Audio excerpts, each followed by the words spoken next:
Hello, কেমন আছেন সবাই? আশা করি সবাই অনেক ভালো আছেন। তো শালুক ফুলের লাজ নাই পর্ব ১৯ লিখেছে রাজিয়া রহমান। আকাশ আজ অত্যাধিক নীল লাগছে।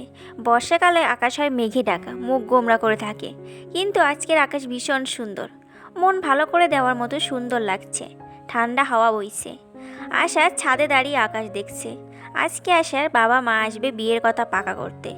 আশার মন আজকে ভীষণ ভালো। ফুরফুরে মেজাজে হাঁটছে ছাদে।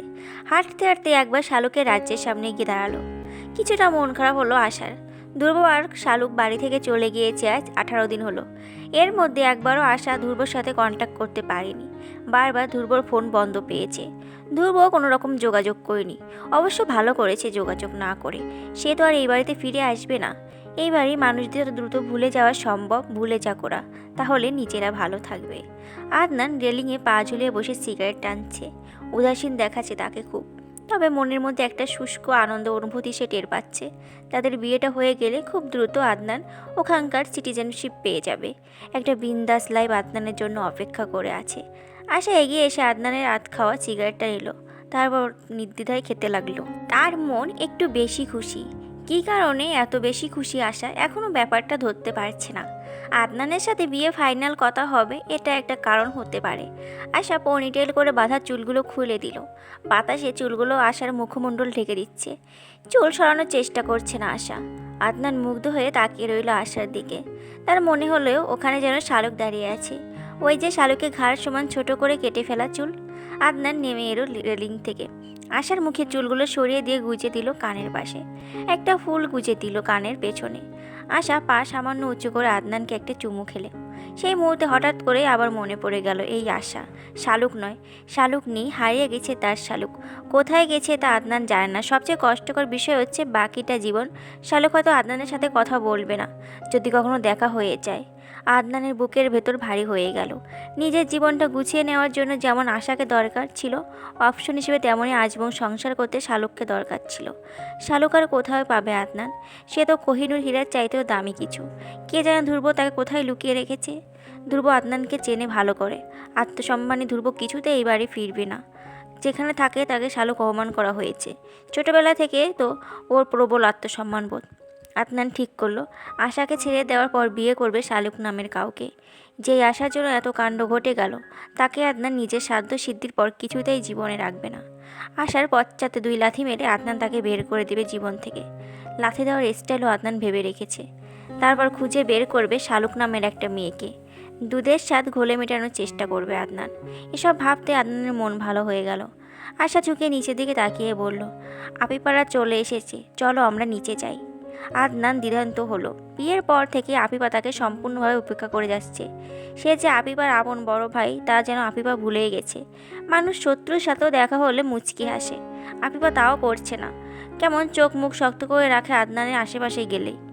আপিপার স্বামীর সাথে হ্যান্ডশেক করলো আদনান। লোকটা আপিপার চাইতে একটু খাটো, মাথায় চুলও কম, অথচ আপিপা সুন্দরী। দুজনকে যেন মানাচ্ছে না। আশা কিছুক্ষণ তীক্ষ্ণ দৃষ্টিতে তাকিয়ে রইল আপিপার স্বামীর দিকে। আশাকে এভাবে তাকিয়ে দেখতে দেখে লোকটা আশার দিক থেকে তাকিয়ে রইল নির্বিশেষে। আশার হঠাৎ করে মনে হলো এই লোকটা আপিপাকে ভীষণ ভালো রাখবে। এদের বাহ্যিক দিক থেকে অমিল হলেও মনের দিক থেকে যথেষ্ট মিল হবে। আফিফা বিয়ের পর এই তৃতীয়বারের মতো বাবার বাড়ি এসেছে। অথচ তার মনে হচ্ছে যেন যুগ যুগ ধরে বাবার বাড়ি আসে না সে। বুকের ভেতর কাঁপছে আপিপার। জহির ভাই নিশ্চয় আর বাড়িতে আসেনি। পুরো বাড়ি কেমন খা খা করছে। মা চাচিকে ধরে আফিফার কান্নায় ভেঙে পড়ল। কেমন দম বন্ধ করা অনুভূতি হচ্ছে আফিফার। এখনও তার বিশ্বাস হচ্ছে না তার বিয়ে হয়ে গেছে অন্য কারোর সাথে। এই অনুভূতি এত বিশ্রী কেন আফিফা জানে না।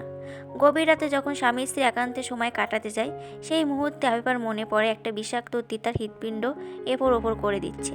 খুব যত্নে নিজের অনুভূতি লুকিয়ে রাখে আফিফা। এই দম বন্ধ করা কষ্ট থেকে মুক্তি পাবে কবে? এই যন্ত্রণা ফিকে হবে কবে? যদি পারত তবে মন থেকে জহির ভাইয়ের নামটাই মুছে দিত সে। সবার সাথে কথা শেষ করে আফিফা চুপি চুপি জহিরের রুমে গেল। একটা খাট, একটা টেবিল আর একটা আলমারি ছাড়া এই ঘরে আসবাবপত্র বলতে আর কিছু নেই। দেয়ালে জহির, আদনান, ধ্রুবর একটা ছবি আছে শুধু। আফিফা ছবিটার দিকে অশ্রুসজল নয়নে তাকালো। লাজুক চোখে তাকিয়ে আছে জহির ভাই তার দিকে। ফিস ফিস করে আফিফা বলল, কেন আমার হলে না তুমি? আমার আজীবন অপেক্ষা রয়ে যাবে তোমাকে না পাওয়ার। একটা জীবন শেষ হয়ে যাবে এই তুমি নামক যন্ত্রণা নিয়ে। জীবনের শেষ দিন আমার তোমার কাছে প্রশ্ন থাকবে, কি এমন ক্ষতি হতো আমাকে আপন করে নিলে? তুমি আমার জীবনে এমন এক অপূর্ণতা, যে অপূর্ণতা পৃথিবীর সব কিছু দিয়েও পূর্ণ হবে না। আমি তোমায় সত্যি ভালোবেসেছি। আফিফা আসার খবর পেয়ে শাপলা ছুটে গেল। খুঁজতে খুঁজতে জহিরের রুমে পেয়ে গেল আফিফাকে। এই আফিফার বুকে ঝাঁপিয়ে পড়ল শাপলা। বহু বছর পর যেন দুই বোনে দেখা হয়েছে। কান্নার জন্য কেউ কারোর সাথে কথা বলতে পারছে না। কথা বলছে তাদের দুজনের চোখের নোনা জল। শাপলা কাঁদতে কাঁদতে বলল, শাড়িতে তোকে খুব সুন্দর লাগছে আপা, একেবারে বউ বউ লাগছে। আফিফা নিজের চোখে জল মুছে বলল, কেমন আছিস তুই শাপলা? এত শুকিয়ে গেছিস কেন? শাপলা মুখ কারো করে বলল, আমার কিছু ভালো লাগে না আপা। এই বাড়িতে থাকতে আমার মোটেও ইচ্ছে করে না।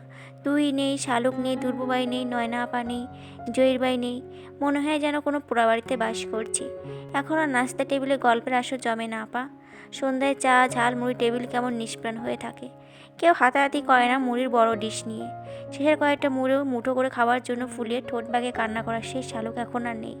জানিস আপা, এই কয়েকদিন আমাদের বাড়িতে যতবার মুরগি রান্না হয়েছে, লেগ পিসগুলো অবহেলায় বাটিতে পড়ে রয়েছে। কেউ সাহস করে প্লেটে তুলে নেয়নি। কে খাবে বল? কারো কি সাধ্য ছিল নাকি এগুলোর দিকে চোখ তুলে তাকাবার?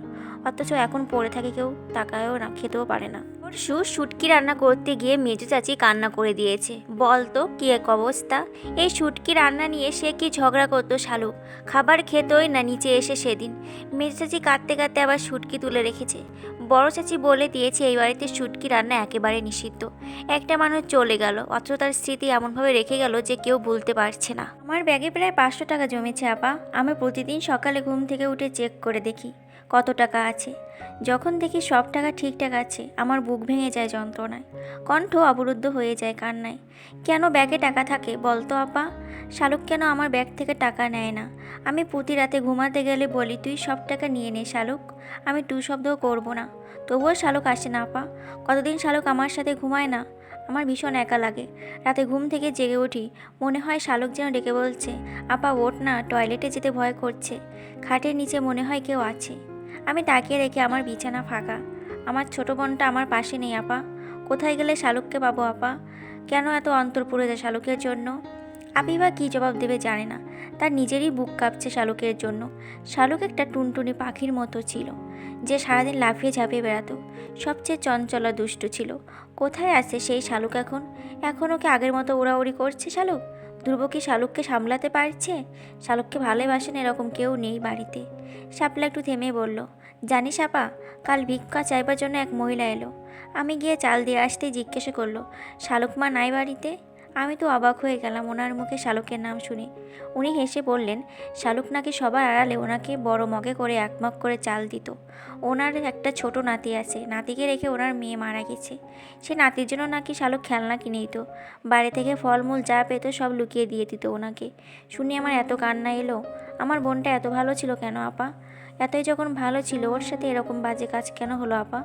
আমি জীবনও আদনান ভাইকে ক্ষমা করব না আমার ছোট পরীর মতো বোনটির জীবন নষ্ট করার জন্য। আফিফা বলল, করিস না ক্ষমা। আল্লাহর কাছে হাত তুলে নাম ধরে বদ দেওয়া দিবি ওকে, যেন আমি দেই প্রতিরক্ত নামাজ পড়ে। ও আমার ভাই না, ও একটা জানোয়ার। বোনের পশুও ওর চাইতে ভালো আছে। আশার মা বাবা খালা এলো দুপুরের সময়। খাওয়ার পর সবাই মিলে বসলো বিয়ের ব্যাপারে কথা বলতে। আদনানের উপর রাগ থাকলেও আদনানের 2 চাচা চাচি উপস্থিত থাকলো এই আলোচনায়। বাড়ির সবাই উপস্থিত থাকলো। আশার বাবা ভাঙা ভাঙা বাংলায় বললেন, খুব তাড়াতাড়ি বিয়ের কাজ ছেড়ে ফেলতে চান তিনি। তাকে থামিয়ে দিয়ে আশার মা কথা বলতে লাগলো। আশা তখন সিতারা বেগম রুমে গিয়ে একটা পান বানিয়ে নিয়ে এলো। সেই পান মুখে পুরে চিবোতে চিবোতে বসার ঘরের দিকে আসতেই শুনলো বিয়ের কথা হচ্ছে। আদনান একটা লাল পাঞ্জাবি পরে বরের মতো লাজুক ভঙ্গিতে বসে আছে। আশার ভীষণ হাসি পেল। আগেও কয়েকবার সিতারা বেগমের থেকে পান নিয়ে খেয়েছে আশা, কিন্তু এটার টেস্ট আসলে কেমন তা বুঝতে পারছে না। তাই আজ আবারও খাচ্ছে। পানের রস পরে আশার হলুদ টি শার্ট লাল হয়ে গেল। আশা এগিয়ে এসে তার বাবার পাশে বসলো। তারপর বাবাকে ফিস ফিস করে কিছু বলল। তারপর উঠে দাঁড়িয়ে বলল, সরি আন্টি, আমি আদনানকে বিয়ে করতে পারবো না। আদনানের মাথায় যেন আকাশ ভেঙে পড়লো মুহূর্তেই। আশা কি বলছে এসব? আশা আগের মতো স্বাভাবিক। আদনানের কাছে গিয়ে বলল, আমাকে একটু পান দিতে পারবে? আজকে দাদির কৌটো থেকে চুন খেয়েছি পানের সাথে, এখন মুখের ভেতর কোথাও লেগে গেছে মনে হচ্ছে। আপনার কথা বলারও শক্তি পাচ্ছে না। এই মেয়ে তাকে বিয়ের জন্য রিজেক্ট করে দিয়ে কি অপলীলায় কথা বলছে তার সাথে। আদনানের বাবা জিজ্ঞেস করলেন, সমস্যা কোথায় আশামা? আশা একটু ভেবে বলল, আমি আদনানকে আমেরিকা থেকে অবজার্ভ করছি আঙ্কেল। ওর চোখে আমি কখনো আমার জন্য ভালোবাসা বা সম্মান দেখিনি।